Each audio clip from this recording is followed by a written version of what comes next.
Latest news updates కోసం ఇప్పుడే download చేసుకోండి media effects app. Welcome to media effects. Congress నేతల తీరుపై ఎక్స్లో మాజీ మంత్రి హరీష్ రావు ఆగ్రహం వ్యక్తం చేశారు. ఫిర్యాదిగూడ మున్సిపల్ కార్పొరేషన్లో అవిశ్వాస తీర్మానం నెగ్గాలని కాంగ్రెస్ కుట్రలు చేస్తుందని హరీష్ రావు ఆరోపించారు.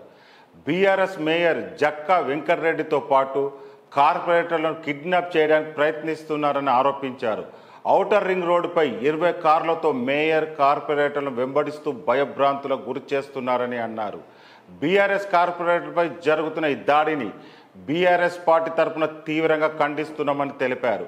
ఫిర్యాదిగూడ మేయర్ కార్పొరేటర్లకు డీజీపీ రాచకొండ కమిషనర్ వెంటనే భద్రత కల్పించాలని హరీష్ రావు డిమాండ్ చేశారు.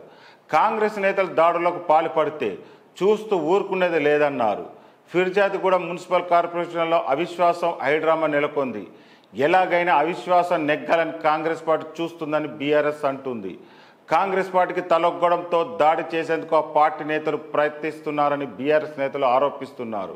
ఫిర్యాదిగూడ మున్సిపల్ కార్పొరేషన్కు సంబంధించిన అవిశ్వాస తీర్మానంపై కొందరు కార్పొరేటర్లు కలెక్టర్కు విన్నవించారు. జూన్ 6న ఫిర్యాదిగూడ మున్సిపల్ కార్పొరేషన్ అవిశ్వాస సమావేశం ఏర్పాటు చేసేందుకు కలెక్టర్ ఆదేశాలు ఇచ్చారు.